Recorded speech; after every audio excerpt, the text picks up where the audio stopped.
Good afternoon. ভালো কি? আচ্ছা, দেখো আজকে আমরা ক্যাপিটাল ট্রানজেকশন, রেভিনিউ ট্রানজেকশন যেটা চলছিল topic,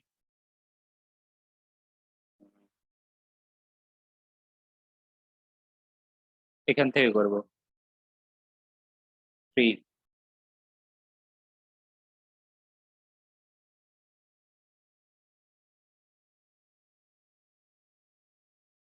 additional accessories purchase for lorry, এটা কি হবে? ক্যাপিটাল ট্রানজেকশন হবে কি রেভিনিউ ট্রানজেকশন হবে? Revenue sir. রেভিনিউ ট্রানজেকশন, কারণ এটা অ্যাক্সেসরিজ রয়েছে।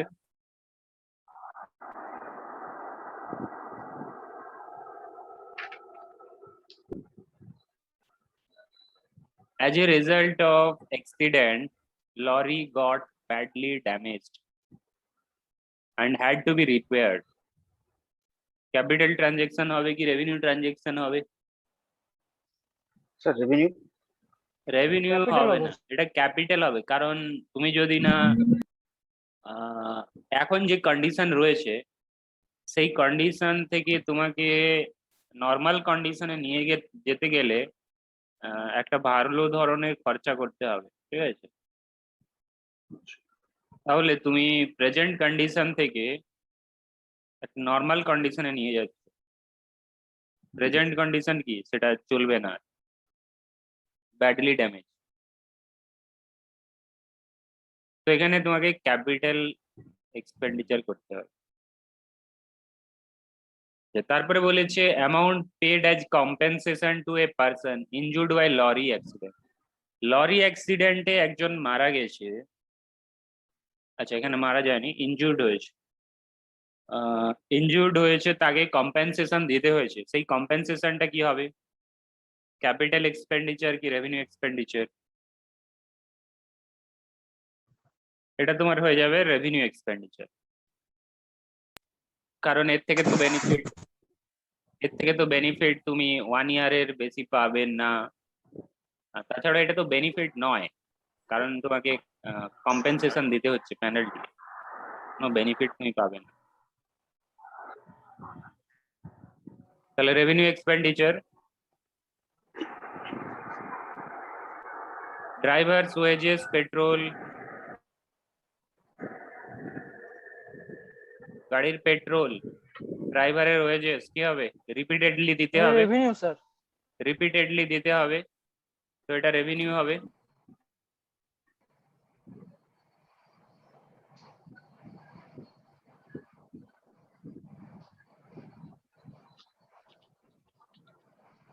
আচ্ছা, amount spend on dismantling, removing, reinstalling plant, machinery, furniture. Capital. Reinstall করছো, ঠিক আছে, রিইনস্টল করছো, তার মানে তোমার একটা প্ল্যান্ট ছিল, মেশিনারি ছিল, ফার্নিচার ছিল, সেগুলোকে রিমুভ করে আবার নতুন করে রিইনস্টল করছো। আবার হতে পারে নতুন প্ল্যান্ট লাগিয়েছো, নতুন মেশিনারি লাগিয়েছো। তো এখানে যেহেতু রিইনস্টলের কথা এসে যাচ্ছে, তোমাকে এটা কি করতে হবে?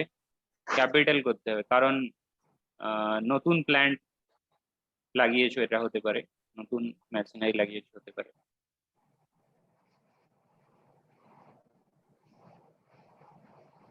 ডিসম্যান্টলিং বলতে তোমার ধরো এখানে প্ল্যান্ট রয়েছে, এখানে থার্মাল পাওয়ার প্ল্যান্ট রয়েছে। ডিসম্যান্টলিং বলতে পুরোটাকে রিমুভ করতে, পুরোটাকে ওই জায়গাটা পুরো ক্লিন করতে যে খরচা, সেটাকে বলা হচ্ছে ডিসম্যান্টলিং। মানে এই যে থার্মাল পাওয়ার প্ল্যান্ট রয়েছে, এটাকে পুরো ভেঙে পুরো ক্লিন করাকে বলা হচ্ছে এটা ডিসম্যান্টলিং করা।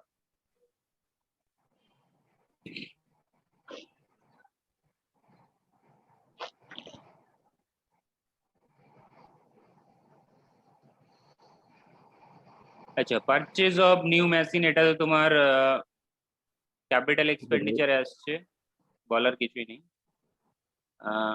কেউ কিছু বলছেন? freight paid for purchase of machine, এটা কি হবে?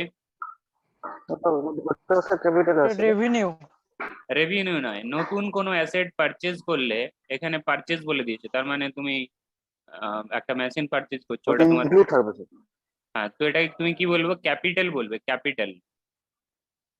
তাহলে তোমার যে ফ্রেট, ওই মেশিন পারচেজ করার যে ফ্রেট, নতুন কোনো অ্যাসেট পারচেজ করার যে কোনো এক্সপেন্স, নতুন অ্যাসেট রিলেটেড যে কোনো capital হবে। এক্সপেন্স ক্যাপিটাল এক্সপেন্ডিচার হয়ে যাবে।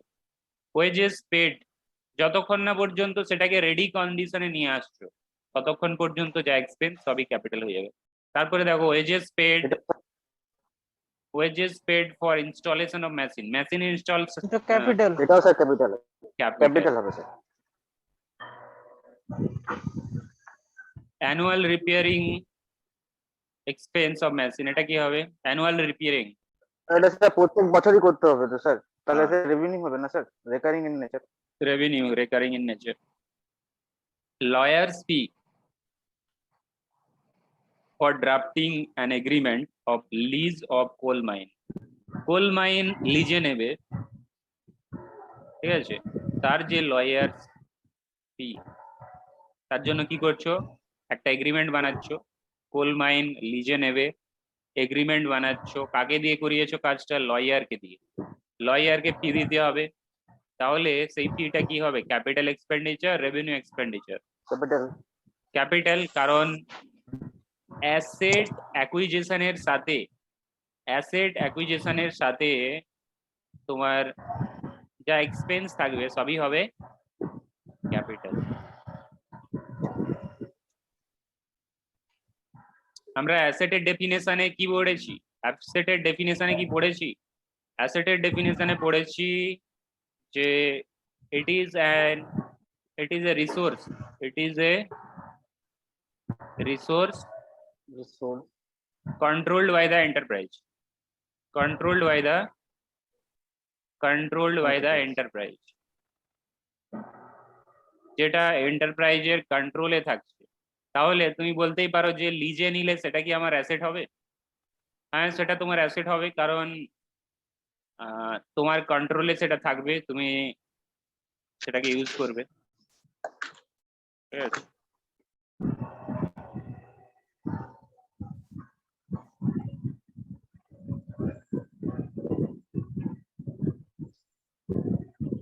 আচ্ছা, লিজে নিলে, তাহলে লিজে নিলে কোন পার্টটা? সাপোজ তুমি ল্যান্ড লিজে নিয়েছো, ল্যান্ডটা কি তোমার ক্যাপিটাল অ্যাসেট হবে? ল্যান্ডটা কিন্তু ক্যাপিটাল অ্যাসেট হবে না। তোমার কোনটা ক্যাপিটাল অ্যাসেট হবে? Right to use, right to use land, এটা হবে capital asset. Right to use land, এটা হবে ক্যাপিটাল অ্যাসেট। ল্যান্ডটা তোমার ক্যাপিটাল অ্যাসেট হবে না, কারণ ল্যান্ডটা তো তোমার নয়। কিন্তু তুমি যদি এটা একটা ল্যান্ড 20 বছরের জন্য লিজে নাও, 20 ইয়ার্স এর জন্য, তার যে রাইট টু ইউজ, 20 বছর ধরে যে তুমি ইউজ করবে, সেইটা তোমার কাছে ল্যান্ড হবে, সরি, ক্যাপিটাল অ্যাসেট হবে, ক্যাপিটাল অ্যাসেট হবে সেটা তোমার কাছে। তাহলে লিজে নিলে অ্যাসেটটা তোমার কাছে ক্যাপিটাল অ্যাসেট নয়, কোনটা? সেটা ইউজ করার right, right to use, right to use land হোক, কোল মাইন হোক, সেটা তোমার কাছে ক্যাপিটাল অ্যাসেট। তাহলে এক্সপেন্ডিচারটা হয়ে যাবে capital expenditure.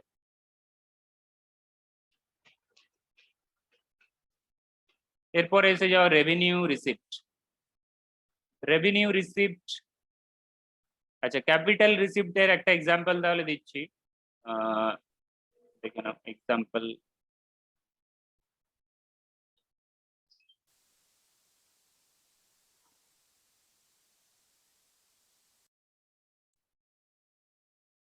ABC Limited purchased a machinery on 1st April 2020 of rupees 5 lakh, and wages paid of rupees 1 lakh, 1 lakh kind of wages तुम्हार 10,000 crore, 10,000, 5,000 crore. Wages paid of rupees 5,000 in installing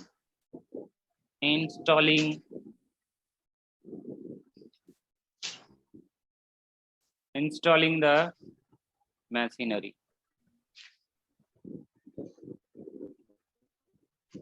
Pass the journal entry. Entry की होगे. What account to be debited, what account to be credited? What account to be debited, what account to be credited? Journal entry की होगे. So plant and machinery account debit to cash হবে sir? Plant machinery account debit to cash or bank, ব্যাংকের থ্রুতে হলে এখানে তো কিছু হ্যাঁ বলেনি।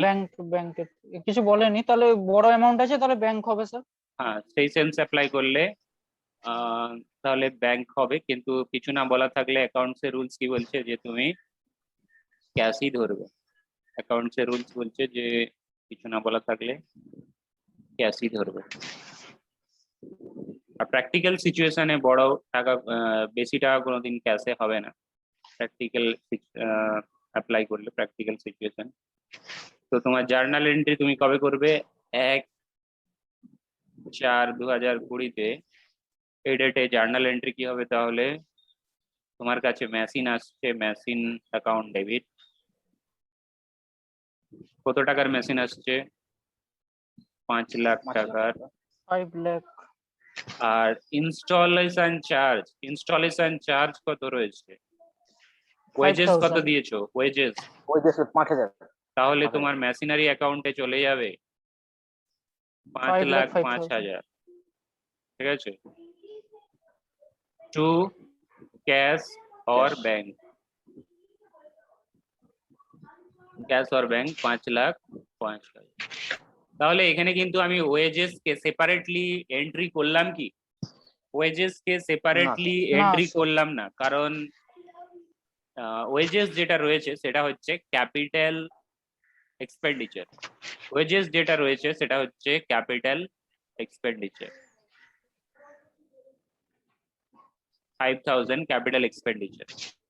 তাহলে কোনো নতুন অ্যাসেট যতক্ষণ না পর্যন্ত সেটা রেডি কন্ডিশনে পৌঁছাচ্ছে, সেই রিলেটেড যা খরচা হবে সেটা হবে ক্যাপিটাল এক্সপেন্ডিচার, আর সেটা ওই অ্যাসেটের সাথে অ্যাড হয়ে যাবে।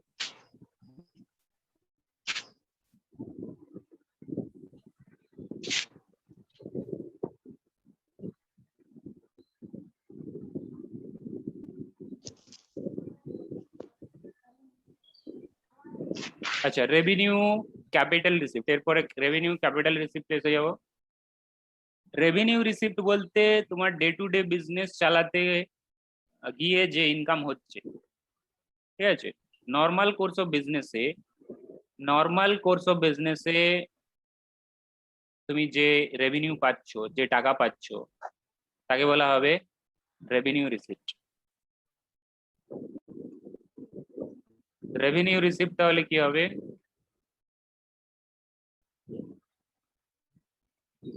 Revenue receipt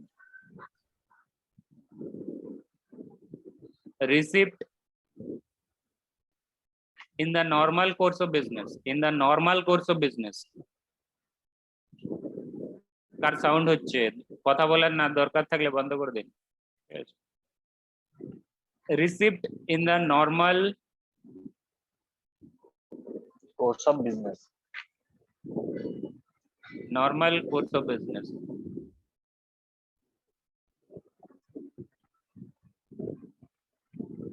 normal course of বিজনেসে তোমার কি কি রিসিপ্ট হতে পারে? রিসিপ্ট হতে পারে সেল করে, ঠিক আছে, রিসিপ্ট হতে পারে ইন্টারেস্ট, কোনো জায়গায় ইনভেস্ট করে রেখেছো, ইন্টারেস্ট পাচ্ছ, কোনো জায়গায় ইনভেস্ট করে রেখেছো, ডিভিডেন্ড পাচ্ছ।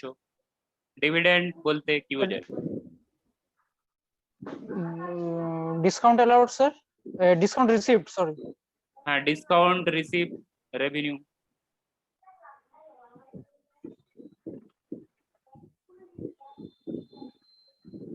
তাহলে সেল সেল করে টাকা পাচ্ছ, ইন্টারেস্ট পাচ্ছ, ডিভিডেন্ড পাচ্ছ, ডিসকাউন্ট রিসিভ। ডিসকাউন্ট রিসিভে তুমি অ্যাকচুয়ালি টাকা পাও না, এটা তোমার ইনডাইরেক্টলি টাকা পাও বলতে পারো, কিন্তু অ্যাকচুয়ালি কি হয় যে তোমাকে কম টাকা দিতে হয়, অ্যাকচুয়ালি তোমাকে কম টাকা দিতে হয়। তাহলে এগুলো কি বলা হবে? সবই রেভিনিউ রিসিভ, কারণ তুমি নর্মাল কোর্স অফ বিজনেসে এগুলো পেয়েছ, এই টাকাগুলো পাচ্ছ সেল করে। Interest, dividend. ডিভিডেন্ড বলতে কি বোঝায়? ডিভিডেন্ড মানে কি? What is dividend?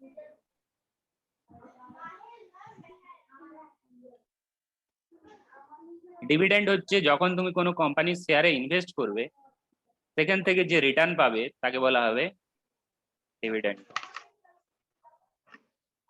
তাহলে তোমার বিজনেসে টাকা রয়েছে, তুমি কোনো কোম্পানির শেয়ারে ইনভেস্ট করে রেখে দিয়েছো, তো সেখান থেকে যে টাকা পাবে, যে ইনকাম হবে, সেটা হবে ডিভিডেন্ড। এগুলো হচ্ছে নর্মাল কোর্স অফ বিজনেসে রিসিপ্ট, তো রেভিনিউ রিসিপ্ট বলা হবে। এরপরে ক্যাপিটাল রিসিপ্টে এসে যাও। Capital receipt, capital receipts are those receipts which are not in the nature of revenue receipt, which are not in the nature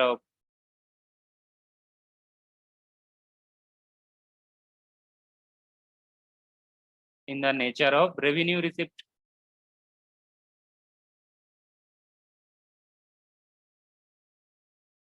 কি হতে পারে?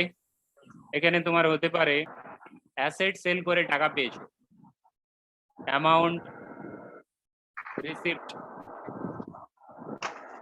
From sale of land, land sale করে টাকা পেয়েছো।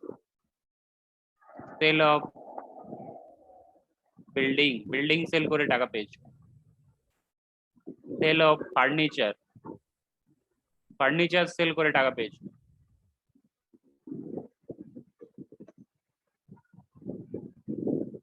কার সাউন্ড হচ্ছে? আপনি বন্ধ করে দিন, কথা বললে ওপেন করবেন, আনমিউট করবেন না তো মিউট করে দিন।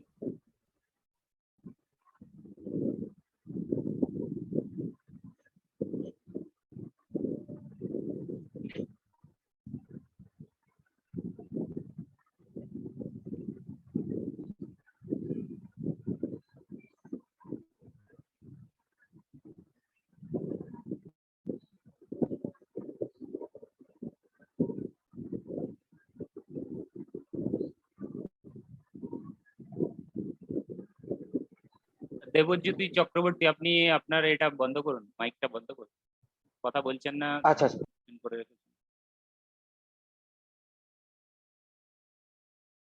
আচ্ছা, তাহলে sale of furniture, sale of land, building, এগুলো সব ক্যাপিটাল রিসিপ্ট হয়ে যাচ্ছে। তো এখানে তোমাদের কি দেওয়া রয়েছে দেখো। আচ্ছা, আরো কিছু এক্সাম্পল দিচ্ছি এখানে আমি। Sale of investment, sale of investment, কোনো জায়গায় ইনভেস্ট করে রেখেছিলে, পরে সেটা কি করলে? সেল করে দিলে, তাহলে এটা কি বলবো আমরা? Capital receipt. সাপোজ 5 লাখ টাকা কোনো জায়গায় ইনভেস্ট করে রেখেছিলে, শেয়ারে, সাপোজ শেয়ারে ইনভেস্ট করেছিলে, যখন সেটা 6 লাখ হয়ে গেল, কি 7 লাখ হয়ে গেল, শেয়ারের দাম বেড়ে গেল, তখন তুমি সেটা বিক্রি করে দিলে, তাহলে এটাকে আমরা কি বলবো? ক্যাপিটাল রিসিপ্ট বলবো।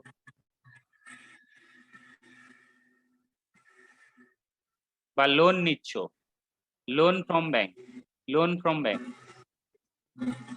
এটা কি বলা হবে? Capital receipt.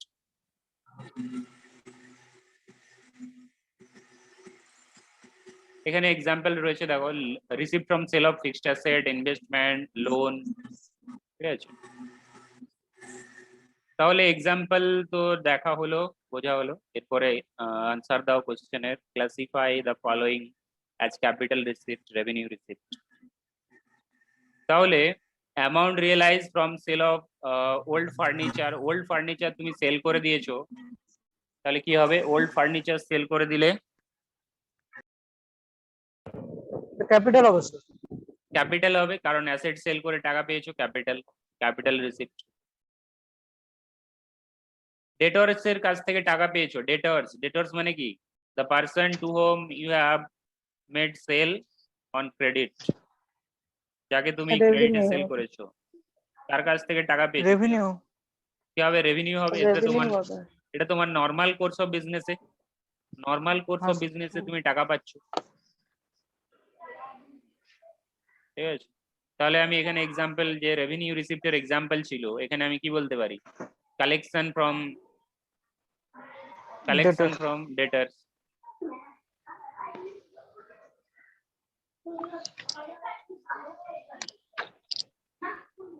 তারপরে দেখো লোন টেকেন ফ্রম এসবিআই কি হবে? লোন নিয়েছো, Capital. Capital receipt. Fees receive from স্টুডেন্টের কাছ থেকে ফিজ নিয়েছো, কি হবে? রেভিনিউ। রেভিনিউ। তোমার বিজনেসই হচ্ছে তোমার এডুকেশনাল ইনস্টিটিউশনের বিজনেস রয়েছে, মানে তোমার কোচিং খুলেছো বা কোনো এডুকেশনাল ইনস্টিটিউশন খুলেছো, সেখানে তোমার স্টুডেন্টের কাছ থেকে যে ফিস, সেটা রেভিনিউ হবে, কারণ এটা নর্মাল অ্যাক্টিভিটি, বিজনেস অ্যাক্টিভিটি। তারপর dividend receive from Reliance Tata, এটাও revenue। রেভিনিউ। ডিভিডেন্ড পাচ্ছ তুমি রিলায়েন্স টেলিকম লিমিটেডের কাছ থেকে। Sale of freehold land, capital. এটা তোমার ক্যাপিটাল হয়ে যাবে। ফ্রিহোল্ড, লিজ হোল্ড, তাহলে এখানে একটা কনসেপ্ট দেখে নাও। ল্যান্ড তাহলে কিরকম হতে পারে? ল্যান্ড তোমার ফ্রিহোল্ড হতে পারে, আর কি হতে পারে?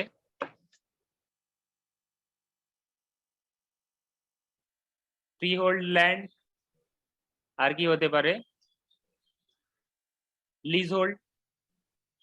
Freehold, lease hold. যদি তুমি যদি মালিক, তোমার ওনারশিপ যদি ল্যান্ডের থাকে, you are the owner of land, then it is called freehold land. If you take the land on lease, then it is called leasehold land.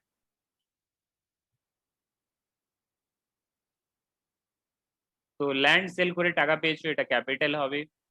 Amount received on providing catering service provide করেছো, কি হবে? সেখান থেকে টাকা পেয়েছো, revenue. Revenue. তোমার business হচ্ছে catering service provide করা।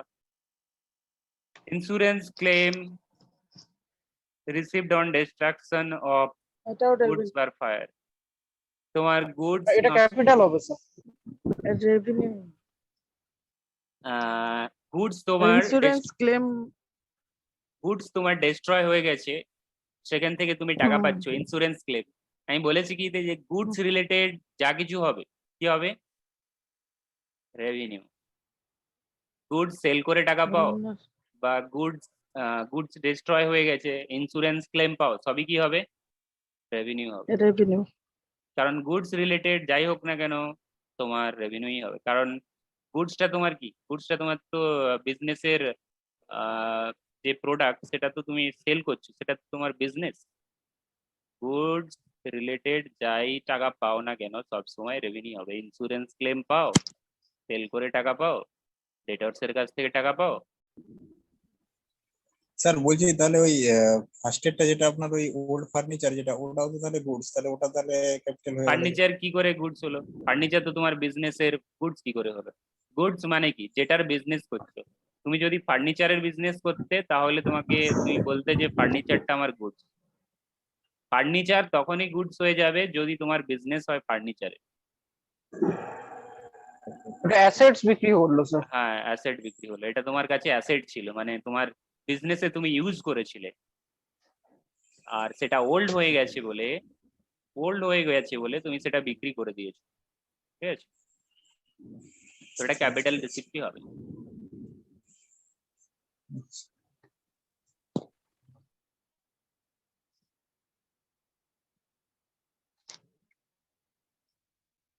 তাহলে দেখো, ফার্নিচারটাই তোমার কাছে কখনো গুডস হয়ে যাবে, কখনো অ্যাসেট হয়ে যাবে। যদি ওইটা তোমার বিজনেসই হয় কি ফার্নিচার কিনাও বিক্রি করো, ফার্নিচার কিনাও বিক্রি করো, পারচেজ করো, সেল করো, তাহলে তুমি ওটাকে গুডস বলবে।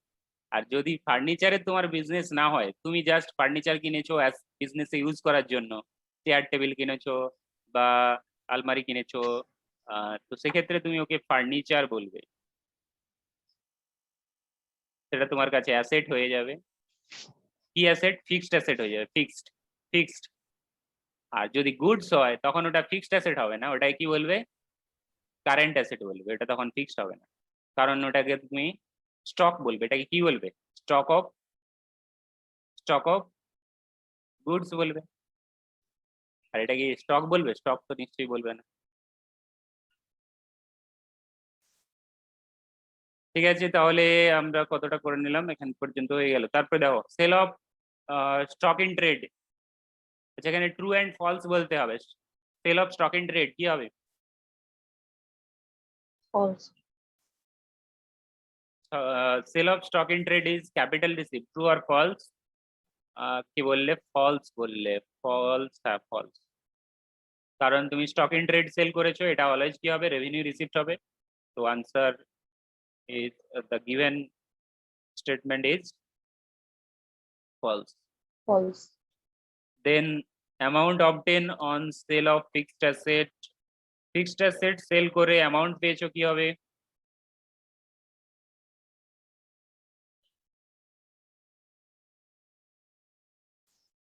ফিক্সড অ্যাসেট সেল করে অ্যামাউন্ট পেয়েছো, এটা রেভিনিউ রিসিপ্ট, ট্রু হবে কি ফলস হবে?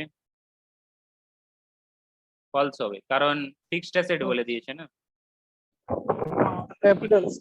ক্যাপিটাল রিসিপ্ট হবে। তো statement, given statement is false. Next, amount paid for acquiring goodwill, amount paid for acquiring goodwill, goodwill it is, কার সাউন্ড হচ্ছে? বন্ধ করে দিন দরকার হলে। আচ্ছা, amount paid for acquiring goodwill, goodwill acquire করেছেন, তার জন্য আপনাকে টাকা দিতে হয়েছে। তো এটা ফিক্সড অ্যাসেট হবে কি কারেন্ট অ্যাসেট হবে? তার বেসিসে আগে ডিসাইড করুন গুডউইলটা কি। Goodwill current asset, fixed asset? Fixed asset. Fixed asset, fixed asset. তো এটা কি হয়ে যাবে? Capital True. Expenditure, true. Carriage paid on purchase of new machine, নতুন মেশিন পারচেজ করেছো, এখানে বলে দিয়েছে রেভিনিউ এক্সপেন্ডিচার, তাহলে কি হয়ে যাবে? ফলস। false, এটা ক্যাপিটাল এক্সপেন্ডিচার হবে, রেভিনিউ বলেছে। Wages paid for erection of new machinery, new machinery related যা খরচা, কি বলেছি? নিউ রয়েছে না, ক্যাপিটাল হবে, revenue, it's কিন্তু এখানে রেভিনিউ রয়েছে, তাহলে ফলস হয়ে যাবে। false হবে। Money spent on reducing working expense is revenue expenditure, এটা বলো, এইটা মজাদার আছে, বলো এটা কি বলতে পারবে?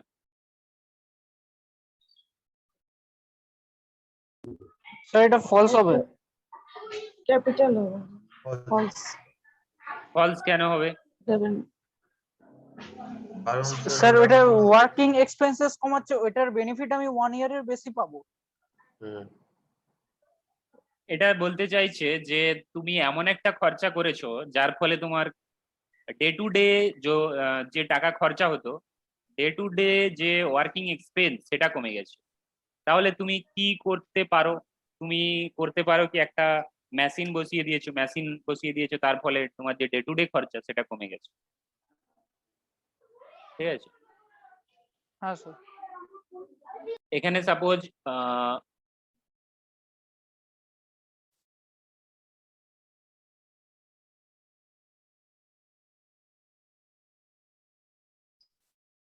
এখানে চারজন, তোমার ফ্যাক্টরিতে চারজন ছিল, কাজ করতো, ঠিক আছে?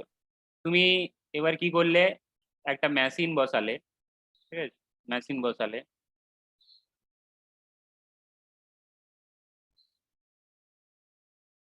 যার ফলে এখন কজন লাগাচ্ছ তুমি? এখন মাত্র একজন লাগাচ্ছ। তার ফলে কি হচ্ছে? তুমি যে খরচা করে মেশিনটা বসালে, তার ফলে তোমার ডে টু ডে যে খরচা, চারজনকে যে টাকাটা দিতে হতো সেটা কমে গেল, এখন একজনকে দিচ্ছ। এই খরচাটাকে কি বলবো, ক্যাপিটাল না রেভিনিউ? ক্যাপিটাল বলবো। capital,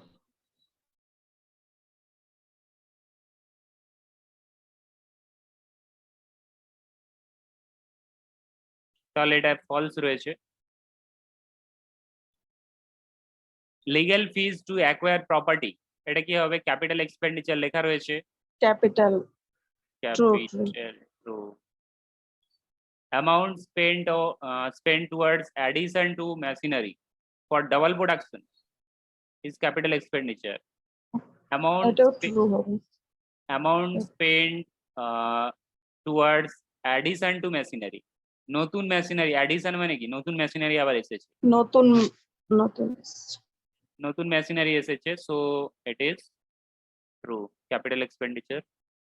Amount spent on repair before using second hand car purchase. Before using second hand car purchase, repair করাচ্ছ, second hand car purchase করেছো, before using কি জন্য? To put it usable condition, usable কন্ডিশনে নিয়ে আসার জন্য, to put it in usable condition, usable কন্ডিশনে নিয়ে আসার জন্য। তাহলে রেভিনিউ এক্সপেন্ডিচার রয়েছে, ট্রু কি ফলস? False sir.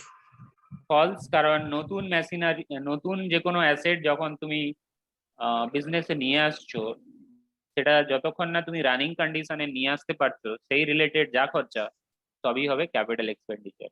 তাহলে এটা তোমার ফলস হয়ে যাবে। Expense paid on sale of goods, expense paid for sale of goods, এটা কি হবে? গুড সেল করার জন্য তুমি এক্সপেন্স করেছো, সেটাই ক্যাপিটাল এক্সপেন্ডিচার হবে। ট্রু আর ফলস?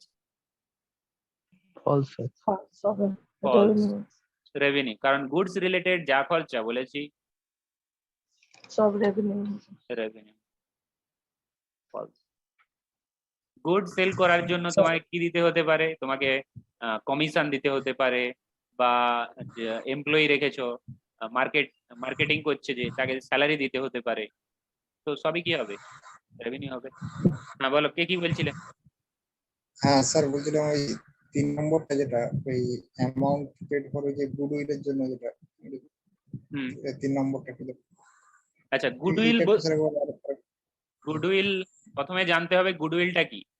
গুডউইলটা হচ্ছে বিজনেসের সুনাম, ঠিক আছে? গুডউইল, আচ্ছা গুডউইল হচ্ছে সুনাম। গুডউইল তুমি পারচেজ করে নিয়েছো, ঠিক আছে? তো সেটা তোমার কাছে কি হবে? ফিক্সড অ্যাসেট হবে কি কারেন্ট অ্যাসেট হবে?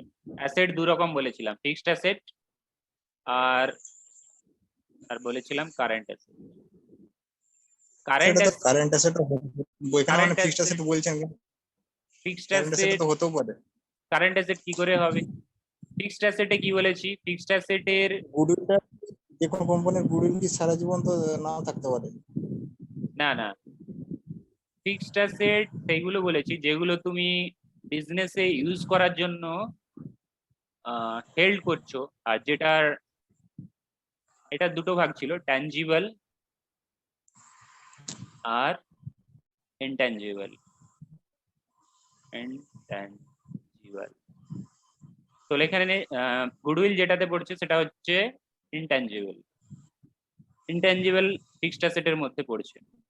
আচ্ছা, গুডউইল ফিক্সড অ্যাসেটের মধ্যে পড়ছে। ফিক্সড অ্যাসেটের যে ডেফিনেশন ছিল ওতে বলা হচ্ছিল যে তুমি অ্যাসেটটাকে ইউজের জন্য, ফিক্সড অ্যাসেট যখন তুমি পারচেজ করো তখন বিজনেসে সেটা ইউজের জন্য পারচেজ করো, ইউজ পারপাস, ঠিক আছে?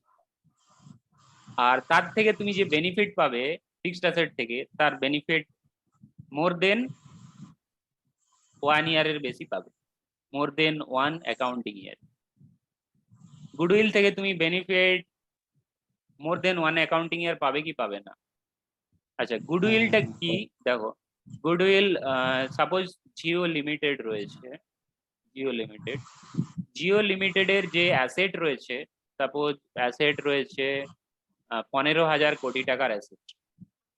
ওর যে অ্যাসেট রয়েছে, ওর যে টাওয়ার বিভিন্ন জায়গায় ইনস্টল করেছে, ওর যে বিল্ডিং রয়েছে, টোটাল হচ্ছে 15,000 কোটি টাকা, ঠিক আছে? এবার তুমি যদি জিও কোম্পানিকে যদি কিনতে চাও বা কোনো কোম্পানি যদি কিনতে চায়, তো সেক্ষেত্রে জিও কোম্পানি বলতে পারে যে আমার তো বিজনেসে, আমার তো মার্কেটে নাম রয়েছে, আমার তো গুডউইল রয়েছে বিজনেসে, আমাকে দিতে হবে 15,000 কোটি। 15,000 কোটি তো লাগছেই, কারণ আমার অ্যাসেট রয়েছে 15,000 কোটি টাকা, প্লাস তোমাকে দিতে হবে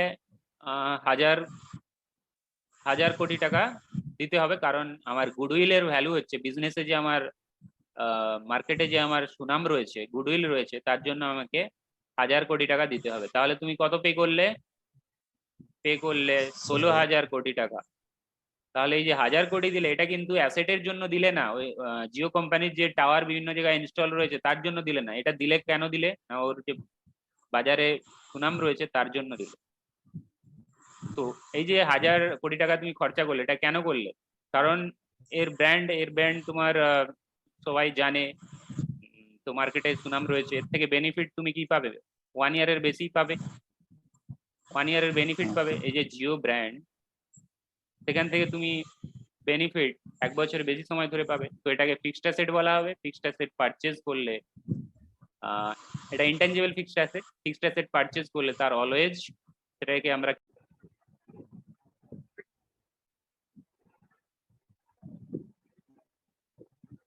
তাহলে কি বললাম, যে ফিক্সড অ্যাসেট অ্যাকুইজিশনের যা কস্ট হবে সবই হবে ক্যাপিটাল এক্সপেন্ডিচার। ঠিক আছে, তাহলে আমাদের capital expenditure, revenue expenditure, capital received, revenue received এর চ্যাপ্টার পুরো শেষ। কোনো ডাউট থাকলে জিজ্ঞেস করতে পারো।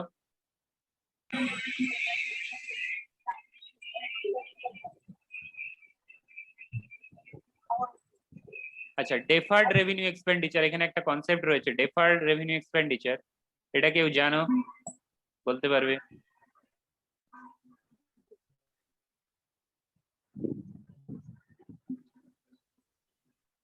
ডেফার্ড রেভিনিউ এক্সপেন্ডিচার এটা কি এক্সপেন্ডিচার?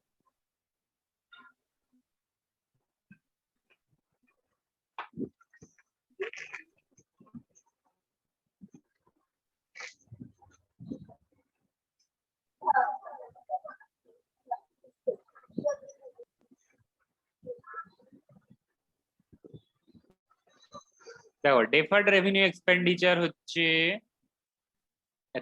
যার নেচারটা হচ্ছে রেভিনিউ এক্সপেন্ডিচার, বাট যার বেনিফিট তুমি মোর দেন 1 অ্যাকাউন্টিং ইয়ারে পাচ্ছ। নেচারটা রেভিনিউ এক্সপেন্ডিচারের, বাট তুমি যে বেনিফিট পাচ্ছ সেটা মোর দেন 1 অ্যাকাউন্টিং ইয়ারে পাচ্ছ।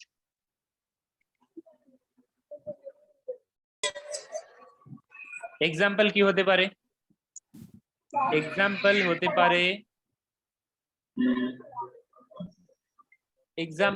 পারে অ্যাডভার্টাইজমেন্টের এক্সপেন্স। কোন অ্যাডভার্টাইজমেন্টের এক্সপেন্স? কথা না বললে বন্ধ করে দেবে, কথা না বললে, বলার দরকার থাকলে মিউট করে দেবে, ঠিক আছে? মিউট করে দেবে কথা বলার না দরকার থাকলে। আচ্ছা, ডেফার্ড রেভিনিউ এক্সপেন্ডিচার, তাহলে কি বললাম, যার বেনিফিট মোর দেন 1 অ্যাকাউন্টিং ইয়ারে পাচ্ছ, কিন্তু তার নেচারটা হচ্ছে রেভিনিউ এক্সপেন্ডিচার।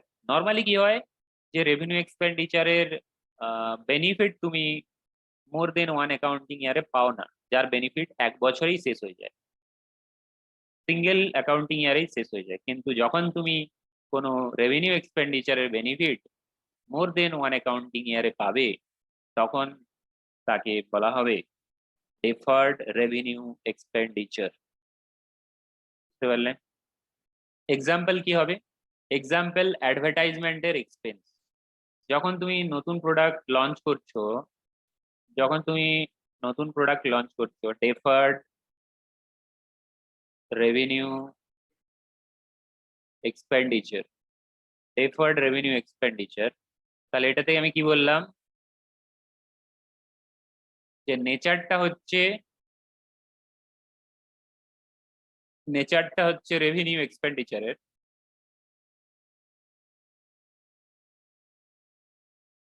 বাট বেনিফিট যেটা পাবে সেটা পাবে মোর দেন ওয়ান অ্যাকাউন্টিং ইয়ার, মোর দেন ওয়ান অ্যাকাউন্টিং ইয়ার, মোর দেন ওয়ান অ্যাকাউন্টিং ইয়ারে তুমি বেনিফিট পাবে। এক্সাম্পল কি বললাম যে advertisement expense, which advertisement expense? Advertisement expense for launching new product, যখন তুমি নতুন কোনো গুডস বাজারে নিয়ে আসছো, নতুন কোনো প্রোডাক্ট বাজারে নিয়ে আসছো, তখন তার যে অ্যাডভার্টাইজমেন্ট তুমি অনেক বেশি করে দাও। সাপোজ তুমি একটা নতুন প্রোডাক্ট বাজারে নিয়ে আসছো, সাপোজ হিন্দুস্তান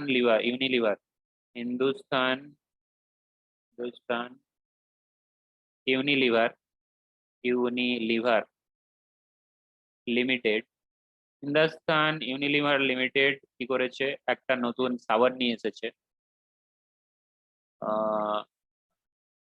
নতুন সাবান নিয়ে এসেছে, সোপ। এটা নাম হচ্ছে সাইনি, সাপোজ সাইনি। তো এই প্রোডাক্টটা যে বছর লঞ্চ করেছে সেই বছরে ও কি করেছে, সেই বছরে ও 5 লাখ টাকার, 5 লাখ নয় 6 লাখ টাকার অ্যাডভার্টাইজমেন্ট দিয়ে দিয়েছে। 6 লাখ না করে আমি আর অনেক বেশি করে দিচ্ছি, এটা সাপোজ করে দিচ্ছি ও দিয়েছে হিন্দুস্তান ইউনিলিভার অ্যাড দিয়েছে 600 কোটি টাকা, ঠিক আছে? 600 কোটি টাকার অ্যাড দিয়েছে হিন্দুস্তান ইউনিলিভার, নতুন একটা প্রোডাক্ট নিয়েছে এসেছে, প্রোডাক্টের নাম হচ্ছে সাইনি বলে একটা সোপ, ঠিক আছে? এই যে 600 কোটি টাকা প্রথম বছরেই খরচা করলো, এর বেনিফিট কি প্রথম বছরেই শেষ হয়ে যাবে? বলো, এর বেনিফিট কি প্রথম বছরেই শেষ হয়ে যাবে? এই যে 600 টাকার না স্যার, অ্যাড দিল, 600 কোটি টাকার অ্যাড দিল নতুন প্রোডাক্টের জন্য, এর বেনিফিট কি প্রথম বছরেই শেষ হয়ে যাবে? হবে না। না কোম্পানি যদি এক্সপেক্ট করে যে এর বেনিফিট মোর দেন ওয়ান অ্যাকাউন্টিং ইয়ারে পাবে, সাপোজ কোম্পানি এক্সপেক্ট করছে কি আমি যে প্রথম বছর অ্যাডটা দিলাম সেখান থেকে আমি 3 বছর বেনিফিট পাবো, তাহলে প্রথম বছর benefit, first year, second year যে বছর, তারপরের বছর, থার্ড ইয়ার। তাহলে প্রথম বছর অ্যাড দিয়েছে তার বেনিফিট ক বছর ধরে থাকবে? মানুষের মনে কত বছর থাকবে? 3 বছর। সাপোজ ধরে নিলাম যে ও 600 কোটি টাকার অ্যাড দিয়েছে ফার্স্ট ইয়ারে, তার বেনিফিট এই কোম্পানি এক্সপেক্ট করছে কি 3 বছর ধরে সেই বেনিফিটটা পাবে। তাহলে প্রত্যেক বছর ও কত করে দেখাবে? ওর যে প্রফিট অ্যান্ড লস অ্যাকাউন্ট বানাবে প্রত্যেক বছর কত করে দেখাবে? 200 কোটি টাকা, 200 কোটি টাকা দেখাবে। কোথায় দেখাবে? ওর যে প্রফিট অ্যান্ড লস অ্যাকাউন্টও বানাবে। আগের দিন প্রফিট অ্যান্ড লস অ্যাকাউন্ট করেছো নিশ্চয়ই, প্রফিট অ্যান্ড লস অ্যাকাউন্ট করেছিলে, দেখিয়ে হ্যাঁ দিচ্ছি। স্যার, ওইখানে কি করতে হতো? তোমাকে সব এক্সপেন্স গুলো দেখাতে হতো, কি হতো না? দেখাতে হতো। তো এখানে সব এক্সপেন্স দেখাতে হচ্ছে। তো সেই রকম অ্যাডভার্টাইজমেন্ট এক্সপেন্স ও কত টাকা দেখাবে প্রথম বছর? ও দেখাবে 200 কোটি টাকা, কারণ তার পরের বছর ও বেনিফিট পাবে, তাই তো? পরের বছর যত বেনিফিট পাবে ধরে নিয়েছো, আর পরের বছর 200 কোটি টাকার পাবে বেনিফিট।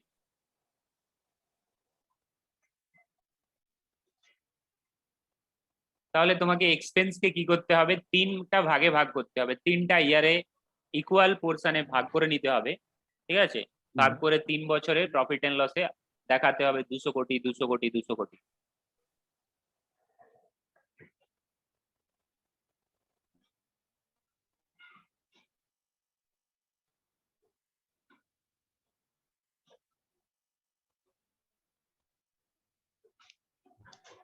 স্যার হ্যাঁ বলো। তাহলে এই ক্যাপিটাল এক্সপেন্ডিচার আর ডেফার্ড রেভিনিউ এক্সপেন্ডিচার দুটোর মধ্যে তো একটা সিমিলারিটি আছে কি, এরা মানে নেচারটা এক হবে, বছরের বেশি এরা পাচ্ছে? দেখো তুমি যদি ক্যাপিটাল এদিকে রাখো, রেভিনিউ রাখো, ডেফার্ড রেভিনিউ রাখো, হ্যাঁ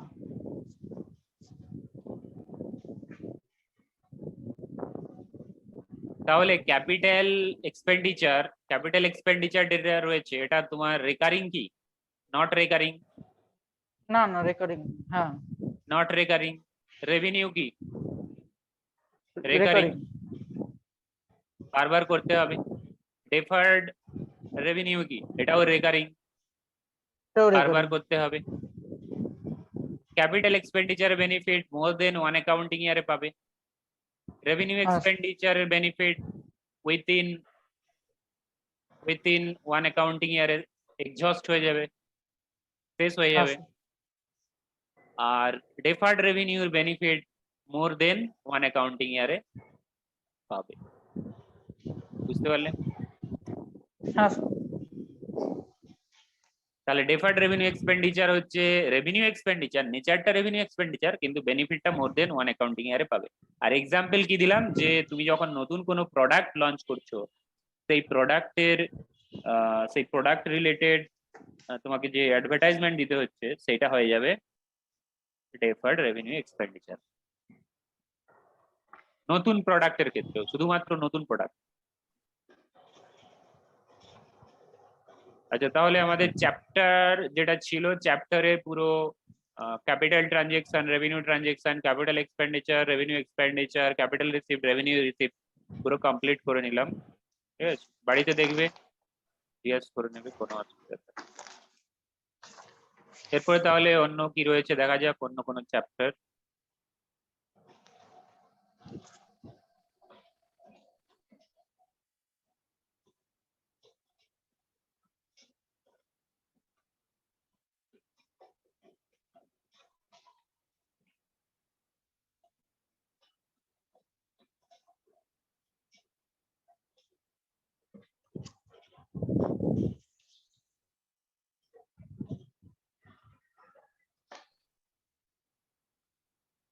আচ্ছা,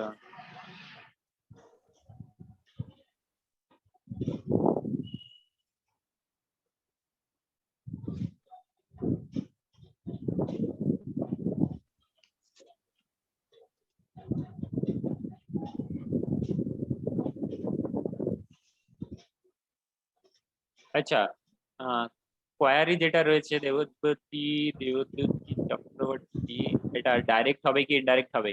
advertisement expense for launching new product, এটা ডাইরেক্ট হবে কি ইনডাইরেক্ট হবে? এটা ইনডাইরেক্ট হবে, কারণ প্রোডাক্ট পারচেজ রিলেটেড যে খরচা সবই হবে ডাইরেক্ট, কিন্তু যখন সেল রিলেটেড এসে যাবে তখন সেটা ইনডাইরেক্ট হবে, ইনডাইরেক্ট হবে।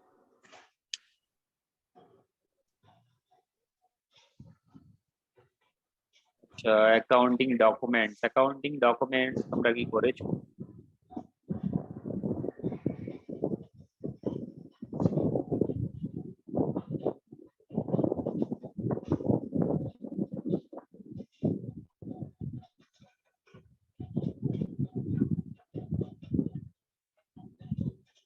আচ্ছা, পারচেজ করতে গেলে প্রসেস কি রয়েছে? তুমি তো গুডস পারচেজ করবে, গুডস পারচেজ করতে গেলে প্রসেস কি রয়েছে বলো? প্রথমে কি করতে হবে?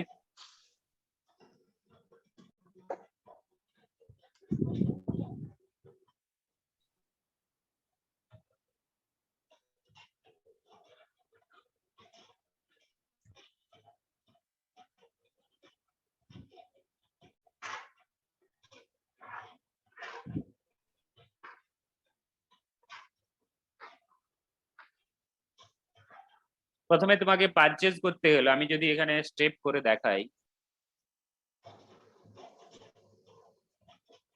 Purchase process and related documents, purchase process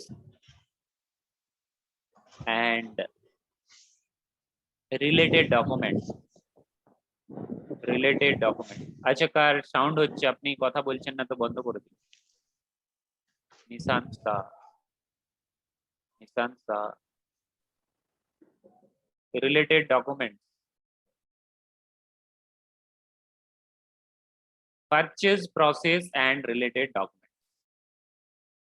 purchase করতে গেলে তোমাকে প্রথমে কি করতে হবে? তোমাকে প্রথমে করতে হবে স্টেপ 1 হচ্ছে তোমাকে প্রথমে এনকোয়ারি করতে হবে, এনকোয়ারি করতে হবে।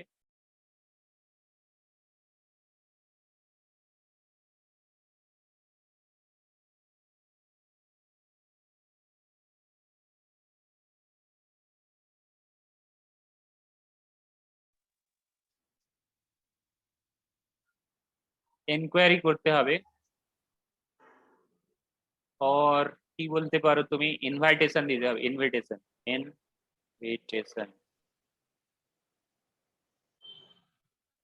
ইনভাইট করতে হবে।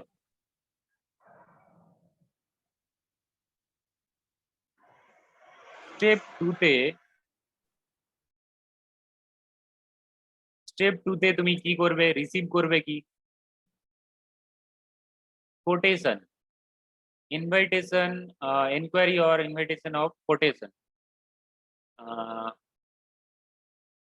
কোটেশন, তোমাকে কোটেশন চাইতে হবে, ঠিক আছে? স্টেপ 2 তে তুমি কোটেশন পেয়ে যাবে, কোটেশন রিসিপ্ট, ঠিক আছে? তারপরে কোটেশন পাওয়ার পরে তুমি কি করবে? স্টেপ 3 তুমি করবে অর্ডার, পারচেজ অর্ডার দেবে, অর্ডার। স্টেপ 4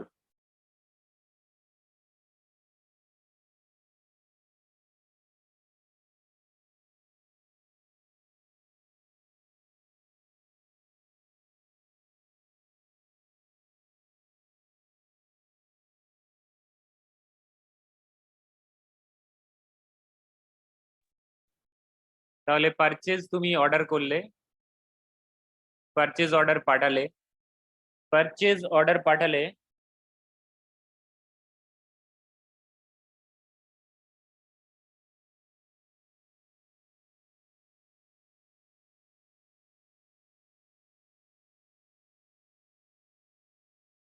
পারচেজ অর্ডার পাঠানোর পরে তুমি গুডস রিসিভ করবে।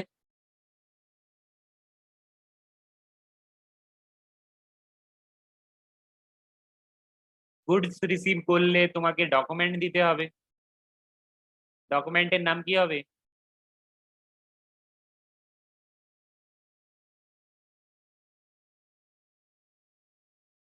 আচ্ছা, এটা তো এনকোয়ারি লেটার ছিল, এনকোয়ারি লেটার, এনকোয়ারি করলে এনকোয়ারি লেটার পাঠাতে হবে, বা কোটেশনের জন্য ইনভাইটেশন লেটার পাঠাতে হবে। তারপরে তো তুমি কোটেশন রিসিভ করবে, ডকুমেন্টের নাম রয়েছে পারচেজ অর্ডার, এটা তো ডকুমেন্টের নামই রয়েছে পারচেজ অর্ডার। গুডস রিসিভ করলে ডকুমেন্টের নাম কি হবে? তুমি কোন ডকুমেন্ট দেবে? Goods receive note. তুমি ডকুমেন্ট যেটা দেবে সেটা হচ্ছে গুডস রিসিভ নোট, ডকুমেন্ট তোমাকে দিতে হবে। স্টেপ স্টেপ 5 এ গুডস রিসিভ করে নেওয়ার পরে, গুডস রিসিভ করে নেওয়ার পরে তুমি কি করবে? পেমেন্ট প্রসেস করবে। আচ্ছা, গুডস রিসিভের সাথে সাথে তোমাকে ইনভয়েসও রিসিভ করতে হবে, ইনভয়েস রিসিভড।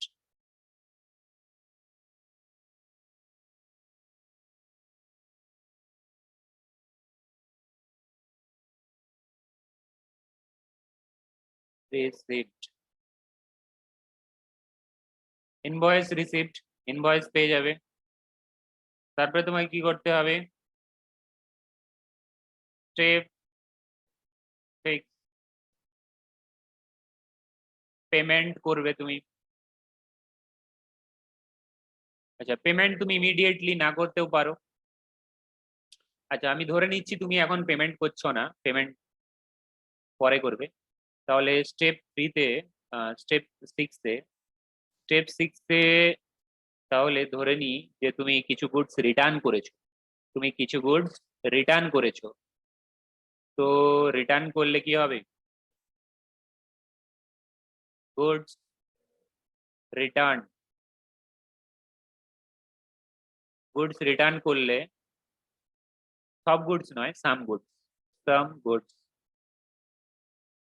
সাম গুডস রিটার্ন, যেটা তোমার দরকার নেই, বা সাপোজ তুমি গুডস পেয়েছো যেটা কি ডিফেক্টিভ গুডস, তো রিটার্ন করলে, তো সেক্ষেত্রে ডকুমেন্টের নাম কি হবে, তোমাকে কি ডকুমেন্ট দিতে হবে, ডকুমেন্টের নাম হবে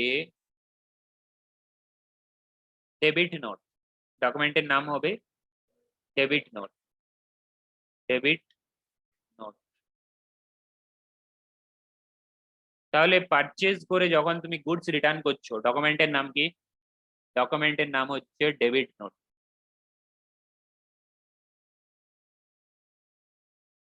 তারপর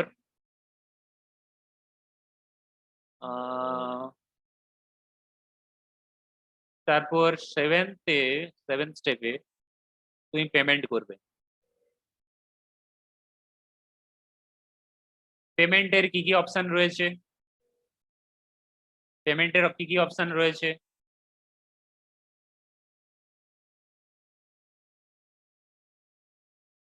পেমেন্টে তুমি এনইএফটি করতে পারো,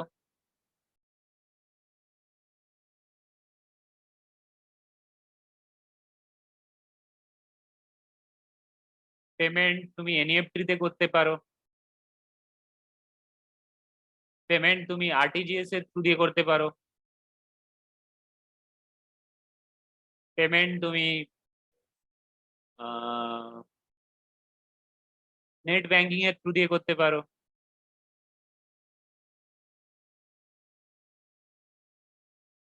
পেমেন্ট তুমি যে কোনো ইউপিআই অ্যাপের থ্রু দিয়ে করতে পারো, পেমেন্ট তুমি ক্যাশে করতে পারো।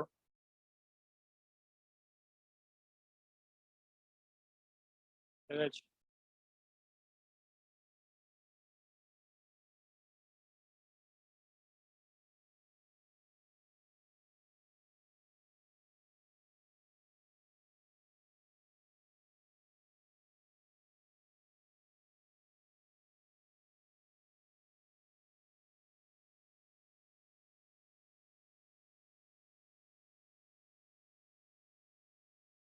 এখানে একটা পারচেজ অর্ডার ডকুমেন্টের স্যাম্পল রয়েছে, দেখো পারচেজ অর্ডার ডকুমেন্টের স্যাম্পল রয়েছে।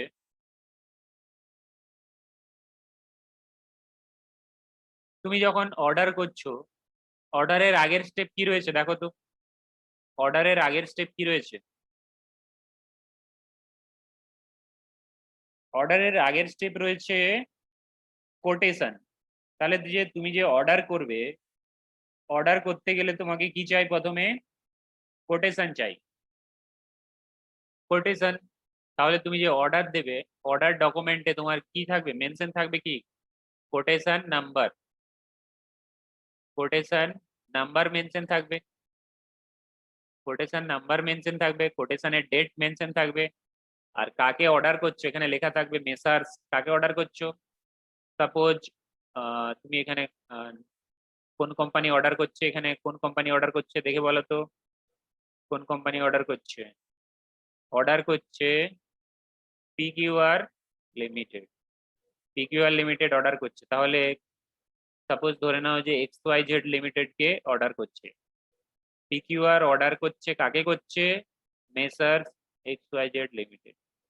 কোটেশন নাম্বার ধরে নাও যে কোনো একটা 202574 এটা ডেট ধরে নাও, কবে কোটেশনের ডেট রয়েছে 17 তারিখ ধরে নাও। আর তোমার যে কোনো ডকুমেন্টের কি থাকবে, নাম্বার থাকবে, পারচেজ অর্ডারের নাম্বার সাপোজ তুমি দিয়ে দিলে 05PO, এইভাবে নাম্বার দিয়ে দিলে 2021 এভাবে দিয়ে দিলে। আচ্ছা, এখানে 2021 না করে 21-22 করবে, কারণ এখন যেটা চলছে সেটা তো 21-22। অর্ডারের নাম্বার দিলে, অর্ডারের ডেট দিলে, অর্ডার কবে দিলে, আজকে দিলে। তাহলে পারচেজ অর্ডার করতে গেলে তার আগের স্টেপ হচ্ছে কোটেশন তুমি পাচ্ছ। কোটেশন পেলে, কোটেশনে কি থাকে, কোটেশনে তোমার থাকে যে কত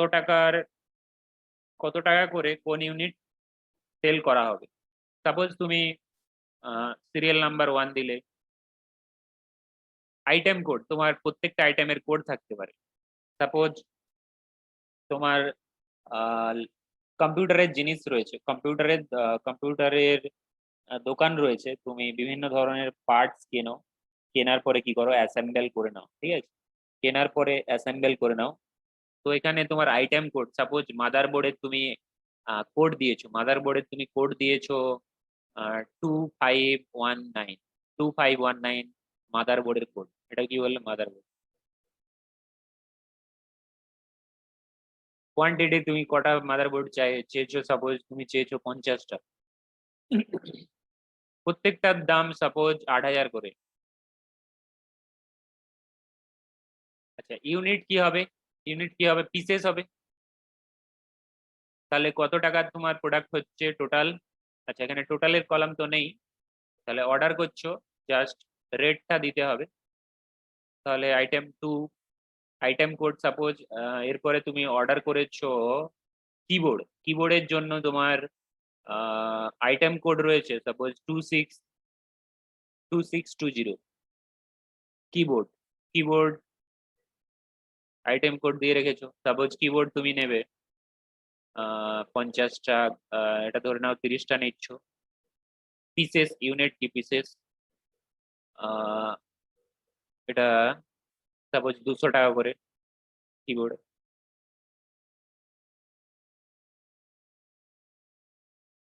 তাহলে এইভাবে তুমি ফিল আপ করবে। আর ডিসকাউন্টের যদি কোনো ব্যাপার থাকে তাহলে ডিসকাউন্ট কলামে দিতে হবে। সাপোজ ও বলেছে যে মাদারবোর্ড 8000 করে, কিন্তু 2% ডিসকাউন্ট, তাহলে 2% ডিসকাউন্ট হলে তোমার হয়ে যাচ্ছে 160 টাকা ডিসকাউন্ট বাদ চলে যাবে। আর ও যদি জিএসটি রেট বলে দেয় যে জিএসটি আমি চার্জ করব 18% করে, 18%, তাহলে কি হবে, তাহলে 8000 থেকে তুমি 160 মাইনাস করো, 160 মাইনাস করে 18% হিসেব করে বসাও, তাহলে কত হবে। 8000 থেকে তুমি 160 মাইনাস করো, তার উপরে 18% জিএসটি চার্জ করো, তাহলে হবে 1411 টাকা। ঠিক আছে, এইভাবে তোমাকে ক্যালকুলেট করতে হবে।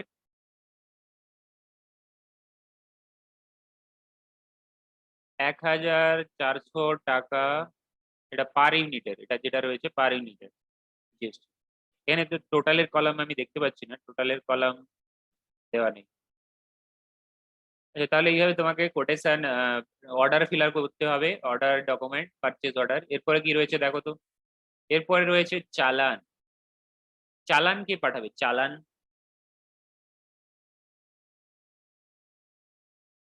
আচ্ছা, এইখানে তোমার একটা স্টেপ যেটা ছিল, পারচেজ অর্ডারের পর গুডস রিসিভ করবে। গুডস রিসিভ তুমি যে করবে, ওখানেই তুমি চালান রিসিভ করে নেবে। গুডস রিসিভের সাথে সাথে তুমি কি রিসিভ করবে, চালান, চালান রিসিভ করবে। কারণ যে সেলার রয়েছে ও তোমাকে গুডস এর সাথে সাথে চালানও পাঠাবে। চালান যদি জিজ্ঞেস করে চালান কি, চালান it is a document which is sent along with the goods, যেটা কি তোমার গুডস এর সাথে পাঠানো হচ্ছে, স্টেটিং only কোয়ান্টিটি। চালানে শুধুমাত্র কোয়ান্টিটি থাকে, রেট থাকে না, অ্যামাউন্ট থাকে না। So it is a document which is sent along with goods, which is sent along with goods,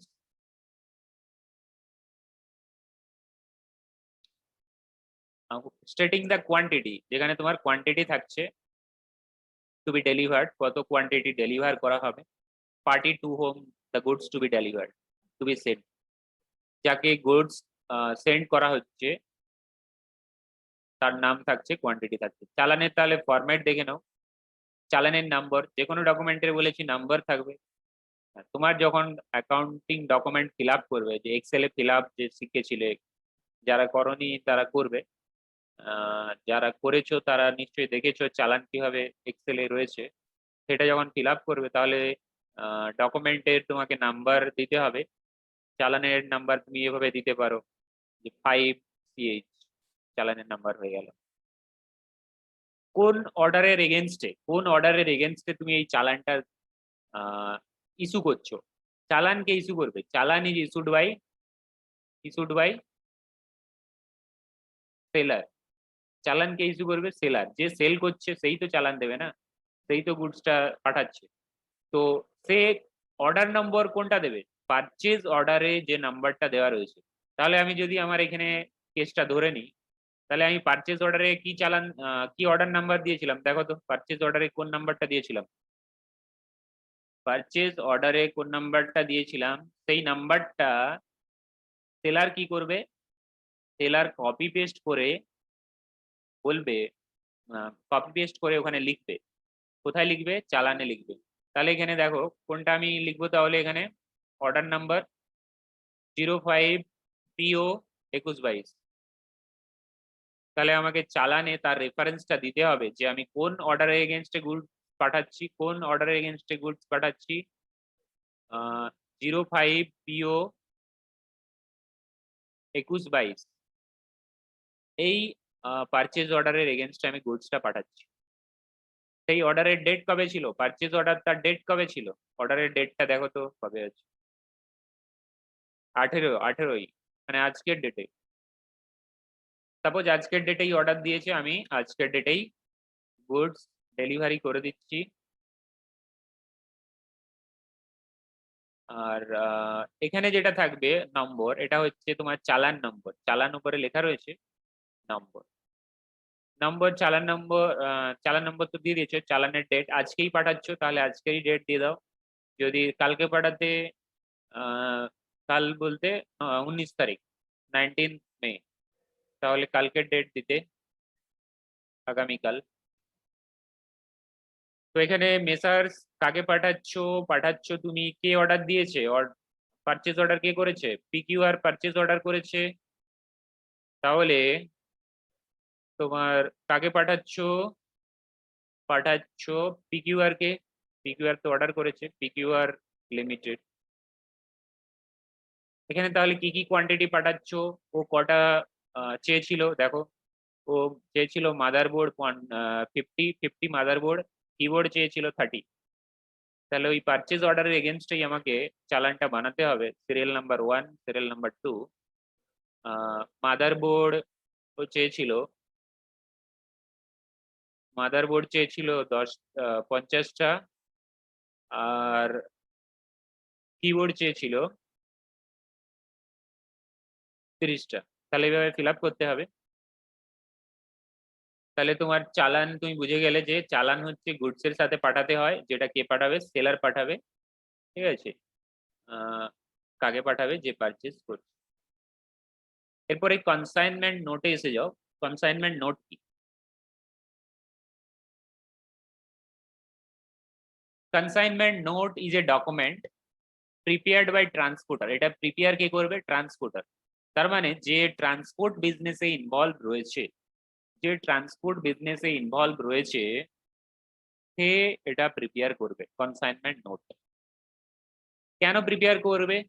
for confirmation of goods consigned. ও কত টাকার গুডস নিয়ে যাচ্ছে সেটা ও জানানোর জন্য এটা প্রিপেয়ার করে ও দেবে। কাকে দেবে?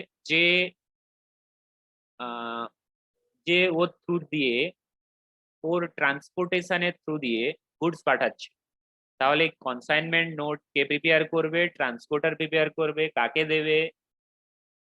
যে পার্সন, যে কোম্পানি ওই ট্রান্সপোর্টেশনের থ্রু দিয়ে, ওই ট্রান্সপোর্ট কোম্পানির থ্রু দিয়ে গুডস পাঠাচ্ছে তাকে দিতে হবে। তাহলে ট্রান্সপোর্ট কোম্পানি কাকে দেবে? যে কোম্পানি ওর থ্রু দিয়ে, ওই কোম্পানির থ্রু দিয়ে গুডস পাঠাচ্ছে তাকে দিতে হবে consignment note. The amount payable or paid, কত টাকা দিতে হবে। তাহলে কনসাইনমেন্ট নোটে কি কি থাকছে? কনফার্মেশন অফ গুডস, কি কি গুডস ও নিয়ে যাচ্ছে, ও ক্যারি করছে কি কি গুডস, আর কত টাকা পে করতে হবে, ক্যারিং চার্জ। তাহলে ট্রান্সপোর্ট কোম্পানি কত টাকা নেবে আর ও কি কি গুডস নিয়ে যাচ্ছে ক্যারি করে, তার ডিটেলস কোথায় থাকবে? কনসাইনমেন্ট নোটে। এটা কটা কপি করা হয়? Normally 5 copy. তাহলে কনসাইনমেন্ট নোটের 5টা কপি। এখানে দেখো এক্সাম্পল রয়েছে, একটা কনসাইনমেন্ট নোটের স্যাম্পল রয়েছে, স্যাম্পল দেখতে পাচ্ছ কনসাইনমেন্ট নোটের। এই এই যেটা রয়েছে এটা তোমাদের অ্যাকাউন্টিং ডকুমেন্টস বইতে একটা ছোট পাতলা করে ডকুমেন্ট বই রয়েছে, ওতে দেখবে রাজীব রোডাইস এটা লেখা রয়েছে, ওইখান থেকে তুমি ক্লিয়ারলি পেয়ে যাবে। এখানে যেমন ব্ল্যাক হয়ে গেছে লেখাটা, তুমি যদি ওটা ওপেন করে থাকো দেখতে পাবে, এটা ক্লিয়ারলি দেখতে পাবে। তো রাজীব রোডাইস এটা হচ্ছে কি, this is transport company, this is transport company, Rajiv Rodias, this company is transport company। ও তাহলে কনসাইনমেন্ট নোট ইস্যু করছে, কনসাইনমেন্ট নোটের number of consignment note, date of consignment note. ও কবে কনসাইনমেন্ট নোটটা ইস্যু করছে তার একটা পার্টিকুলার ডেট থাকবে, সেই ডেটটা কি আছে সেখানে দিতে হবে। সাপোজ আজকে আমি কি করলাম, এইখানে যে তোমার কে সেল করলো তোমার XYZ। আমি এখানে অর্ডার কাকে দিয়েছিলাম? অর্ডার দিয়েছিলাম XYZ, আর XYZ এখানে চালান সহ গুডসটা পাঠালো, ঠিক আছে। এবার ধরে নেওয়া যাক যে XYZ যে গুডসটা পাঠিয়েছে ও নিজে পাঠায়নি, ওর নিজের কোনো ট্রান্সপোর্টেশন নেই, ও কি করেছে? ট্রান্সপোর্টারের থ্রু দিয়ে, থার্ড পার্টি ট্রান্সপোর্টারের থ্রু দিয়ে গুডসটা পাঠিয়েছে। তো থার্ড পার্টি ট্রান্সপোর্টারের নাম কি হলো এখানে? রাজীব রোডাইস। এ হচ্ছে থার্ড পার্টি ট্রান্সপোর্টার, যার কাজই হচ্ছে গুডস কে এদিক থেকে ওদিক নিয়ে যাওয়া, তো যখন XYZ এর হাতে গুডসটা তুলে দিচ্ছে PQR কে ডেলিভার করার জন্য, তাহলে রাজীব রোডাইস ডকুমেন্ট, এই যে কনসাইনমেন্ট নোট, তাহলে কাকে দেবে?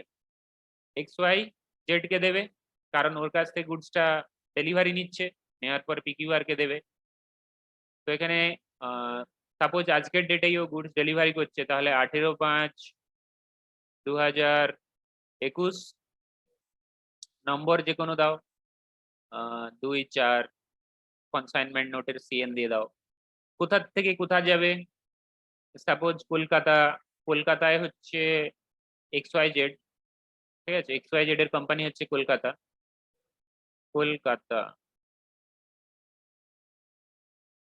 হচ্ছে XYZ এর গুডস রয়েছে, XYZ এর গুডস কোথায় রয়েছে? কলকাতা। আর সেটা কোথায় আসবে? মেদিনীপুরে আসবে, মেদিনীপুর, সেটা আসবে মেদিনীপুরে। আর আইবিল নাম্বার বলতে তোমার পারমিট নাম্বার অথবা আইবিল নাম্বার। জিএসটির ক্ষেত্রে আইবিল নাম্বার, জিএসটি তে আইবিল রয়েছে, আইবিল নাম্বার না, তো পারমিট নাম্বার দিতে হবে। ওই যেই ট্রান্সপোর্টের থ্রু দিয়ে যাচ্ছে, যেই গাড়ির থ্রু দিয়ে যাচ্ছে তার পারমিট নাম্বার দিতে হবে, ঠিক আছে, পারমিট নাম্বার। আর address of the office of the agent, এই যে ট্রান্সপোর্ট কোম্পানি রয়েছে এর অ্যাড্রেস দিতে হবে। এর অ্যাড্রেস রয়েছে সাপোজ কলকাতাতেই রয়েছে, সাপোজ স্ট্যান্ড রোডে রাজীব রোড অ্যাজ এর এজেন্ট রয়েছে, যে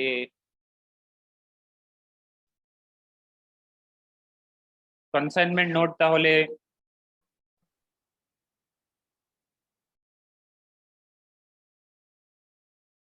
কনসাইনমেন্ট নোট, এখানে দুটো কনসেপ্ট রয়েছে, কনসাইনর আর একটা হচ্ছে কনসাইনি। কনসাইনি, ঠিক আছে। কনসাইনর কাকে বলা হবে, কনসাইনি কাকে বলা হবে? কনসাইনর কাকে বলা হবে? যে গুডস পাঠাচ্ছে, the person who send goods, তাহলে কনসাইনমেন্ট কনসাইনর কাকে বলা হবে? কনসাইনর the person who sends the goods, যে গুডস পাঠাচ্ছে। তাহলে আমাদের গিভেন কেসে, কে হবে? কে গুডস পাঠাচ্ছে? XY Z limited. কনসাইনি কে হবে? Consignee the person who receives the goods,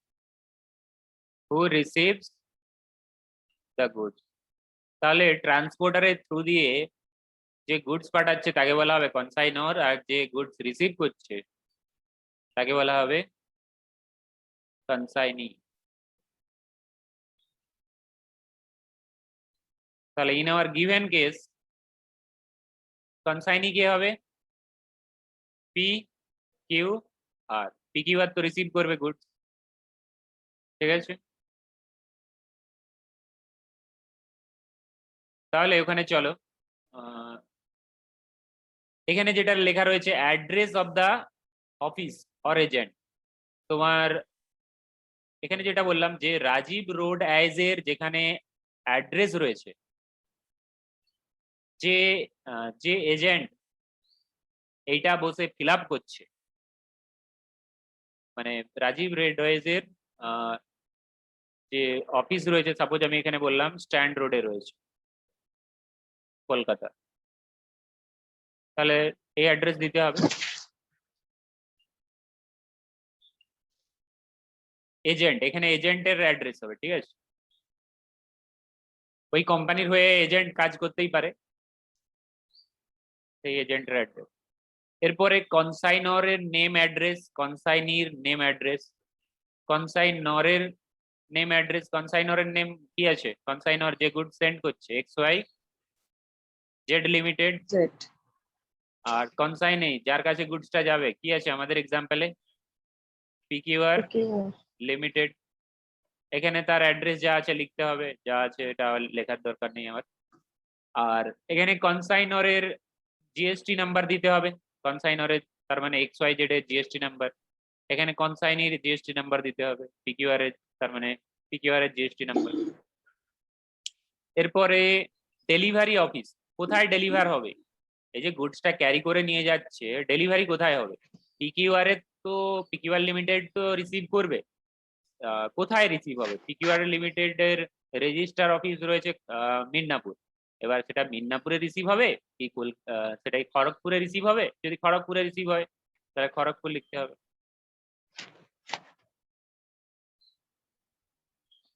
Kharagpur. এখানে রয়েছে নাম্বার অফ প্যাকেজ, কত প্যাকেজ নিয়ে যাচ্ছ? 10টা প্যাকেজ, আচ্ছা 2টো প্যাকেজ। সাপোজ তুমি কি করলে, কিবোর্ডের একটা প্যাকেজ বানালে, ট্রান্সপোর্টার যখন গুডস নিয়ে যাবে তখন কিন্তু এরকম সিঙ্গেল নিয়ে যাবে না, ওটা প্যাকেট করে নিয়ে যাবে। সাপোজ এখানে তোমার কি ছিল? মাদারবোর্ড ছিল আর কিবোর্ড ছিল। মাদারবোর্ডের কি করলে, মাদারবোর্ডের সব মাদারবোর্ড গুলোকে একটা প্যাকেট হলো, আর সব কিবোর্ড গুলো একটা প্যাকেট হলো। তাহলে তোমার প্যাকেজ কটা হবে? প্যাকেজ হবে তাহলে 2টো, একটা প্যাকেজ তাহলে এই প্যাকেজে কি আছে? মাদারবোর্ড রয়েছে, 50টা মাদারবোর্ড রয়েছে। এই প্যাকেজে কি রয়েছে?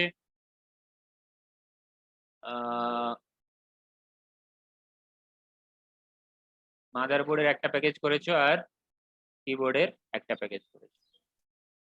অ্যাকচুয়াল ওয়েট, সাপোজ মাদারবোর্ডের ওয়েট হচ্ছে 50টা মাদারবোর্ডের ওয়েট সাপোজ 10 কেজি, 10 কিলোগ্রাম।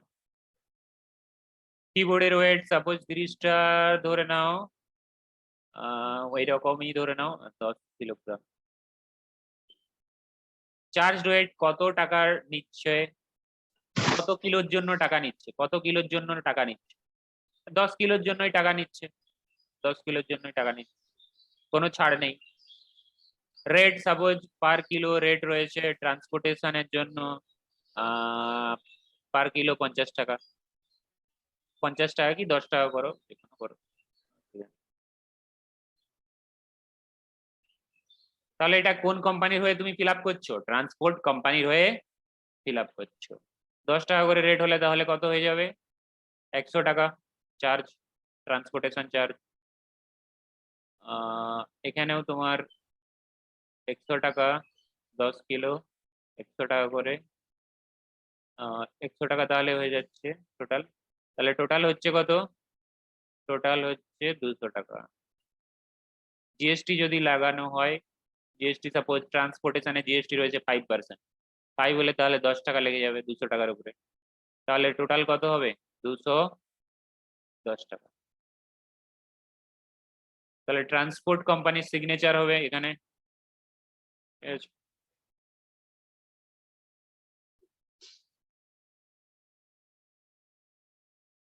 তাহলে এইভাবে তোমাকে ফিল আপ করতে হবে ট্রান্সপোর্ট কোম্পানির বিহাফে। এটা ছিল XYZ লিমিটেডের বিহাফে, মানে যে সেল করছে। আর এটা ছিল PQR লিমিটেডের বিহাফে, যে পারচেজ অর্ডার দিচ্ছে। যে পারচেজ অর্ডার দিচ্ছে সেটা হচ্ছে PQR লিমিটেডের বিহাফে ডকুমেন্ট ফিল আপ করলে।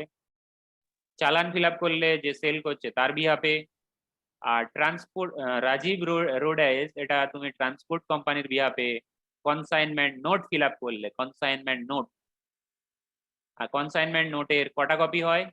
কনসাইনমেন্ট নোটের 5টা কপি হয়, এখানে বলেই ছিল। কনসাইনমেন্ট নোটের 5টা কপি। 5টা কপির মধ্যে কি কি থাকবে দেখো। একটা হচ্ছে একটা তো যে বানাচ্ছে ট্রান্সপোর্ট কোম্পানির কাছে থেকে যাবে, ট্রান্সপোর্ট কোম্পানির কাছে থেকে যাবে। 5টা কপির মধ্যে 5 copies, 5 copies of consignment note।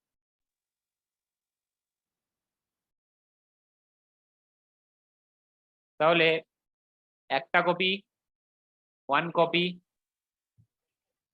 কার কাছে থাকবে? ট্রান্সপোর্ট কোম্পানি, যে কোম্পানি ট্রান্সপোর্ট করছে, ট্রান্সপোর্ট কোম্পানি।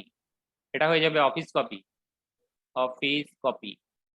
এর অফিসের একটা কপি থেকে গেল, ঠিক আছে? আরেকটা কপি বলো, আরেকটা কপি কে নেবে? কনসাইনর নেবে, কনসাইনর যে গুডসটা পাঠাচ্ছে।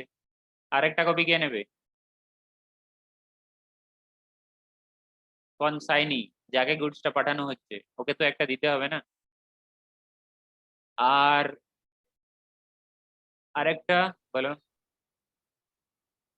ড্রাইভারের কাছে থাকবে একটা, ড্রাইভার কপি, যে গাড়িতে নিয়ে যাচ্ছে তার কাছে তো একটা থাকতে হবে, ড্রাইভারস কপি। আরেকটা কোথায় থাকবে? আরেকটা কিসের জন্য? আরেকটা কিসের জন্য? আরেকটা হচ্ছে চেক পোস্টের জন্য। চেক পোস্টে তোমার যদি চেক করে তাহলে ওদেরকে একটা কপি দিতে হতে পারে, ঠিক আছে? তাহলে 5টা কপি লিখে নিয়েছো, 5 কপি তোমাকে বানাতে হবে।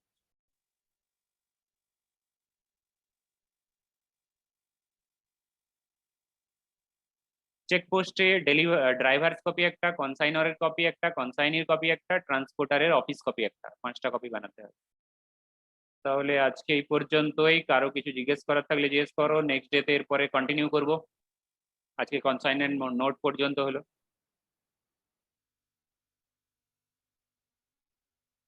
কারো কিছু জিজ্ঞেস করার থাকলে জিজ্ঞেস করো, না তো আমি এন্ড করব, ঠিক আছে? হ্যাঁ স্যার, ক্লিয়ার আছে।